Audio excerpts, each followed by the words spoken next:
It begins in the quiet, not the quiet of peace, but the deafening silence that follows a storm.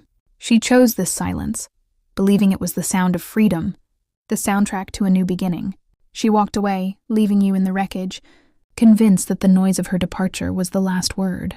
But what she didn't realize, what she couldn't possibly comprehend in that moment of conviction, is that the loudest truths are the ones we hear only when everything else has gone quiet. This isn't a story about revenge. It's a story about consequence. It's about the slow, creeping realization that the price of leaving you is paid not in loud arguments or dramatic scenes, but in the crushing, solitary weight of silence. It starts subtly, a flicker of unease she can't quite name. In the beginning, there is a sense of relief, a feeling of lightness. The decision to end the relationship, which felt so monumental and difficult, is finally done. She breathes out, feeling unburdened. The world seems full of possibilities, a blank canvas she is eager to paint. She fills her days with friends, with new hobbies, with all the things she told herself she couldn't do when she was with you. This is the elation stage, a period of perceived liberation, where the absence of conflict is mistaken for the presence of happiness. She posts pictures online, a curated gallery of her newfound joy. Each smile is a declaration, each social gathering a testament to how much better her life is now. She is performing for an audience, but most of all, she is performing for herself, trying to convince the person in the mirror that she made the right choice. But a performance by its very nature cannot last forever.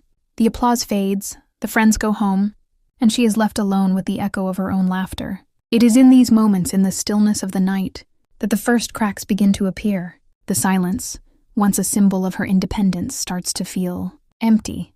The freedom she craved now feels like a void. This is where the next stage begins. Comparison. She starts dating again, meeting new people, trying to build new connections, but each new face becomes a mirror, reflecting back not the excitement of the new, but the ghost of the old. Every conversation is a subconscious comparison, every date a silent audit. She finds herself measuring these new men against you, not in the grand, obvious ways, but in the small, intimate details that constitute a life shared. The way you knew her coffee order without asking, the specific humor that could make her laugh until she cried, the comforting weight of your hand in hers. These are the things that cannot be replicated, the unique language of a shared history. The new connections feel shallow, transactional. The men she meets are not you.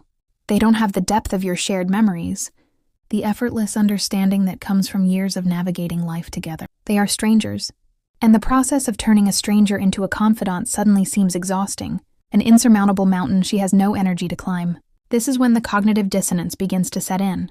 Cognitive dissonance is the mental discomfort experienced when a person holds two or more contradictory beliefs, ideas, or values. In her case, the belief that she is happier without you is clashing with the reality of her emotional state. To reduce this dissonance, she might initially double down on her decision, actively seeking out your flaws and magnifying them in her mind. She needs to justify her choice, to prove to herself that she was right to leave. She might tell her friends stories about your shortcomings, painting a picture of a relationship that was doomed from the start. But this is a temporary fix, a flimsy dam against a rising tide of doubt. Then comes nostalgia, a powerful and often deceptive emotion.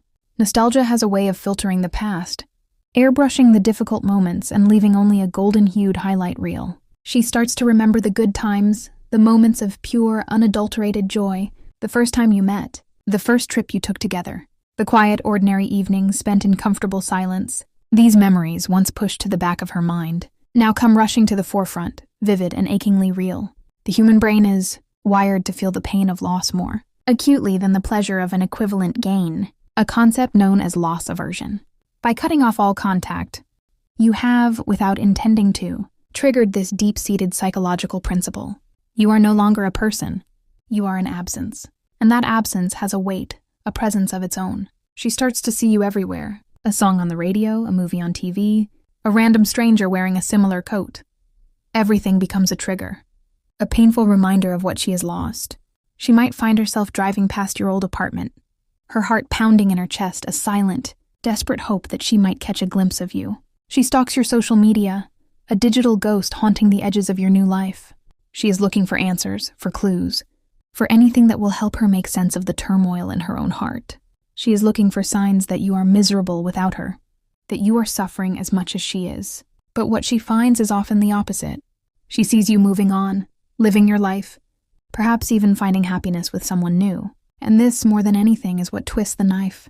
The silence you have maintained, the dignified and resolute silence, is the most powerful tool at your disposal. It creates a vacuum, a space that her mind is desperate to fill. In the absence of information, her imagination runs wild. She wonders what you are thinking, what you are feeling. Does he miss me? Does he hate me? Has he forgotten me completely? Your silence is a blank canvas onto which she projects her own fears, her own insecurities, her own burgeoning regret. This is the stage of serious doubt. The initial relief and elation are long gone, replaced by a gnawing emptiness. The freedom she thought she wanted now feels like a cage of her own making. She is haunted by the what-ifs. What if I had been more patient? What if I had tried harder? What if I made the biggest mistake of my life? The regret is no longer a whisper. It is a roar. It consumes her thoughts, colors her every interaction. She may try to reach out, to break the silence. A casual text, a liked photo, a seemingly innocent question. These are not random acts. They are calculated attempts to gauge your temperature, to see if the door is still open, even a crack. She is testing the waters, hoping for a sign that you are still emotionally invested, that you are still on the hook. But this is where your power lies. By not reacting, by not giving her the emotional response she craves, you are forcing her to confront the full consequences of her actions. You are showing her, not telling her, that your life has moved on, that your happiness is no longer contingent on her presence. This is not a game. It is a fundamental shift in the power dynamic. You are no longer the one who was left. You are the one who is moving forward. The final stage is acceptance, but not the kind she envisioned. It is the acceptance that she made a mistake, a profound and irreversible error in judgment.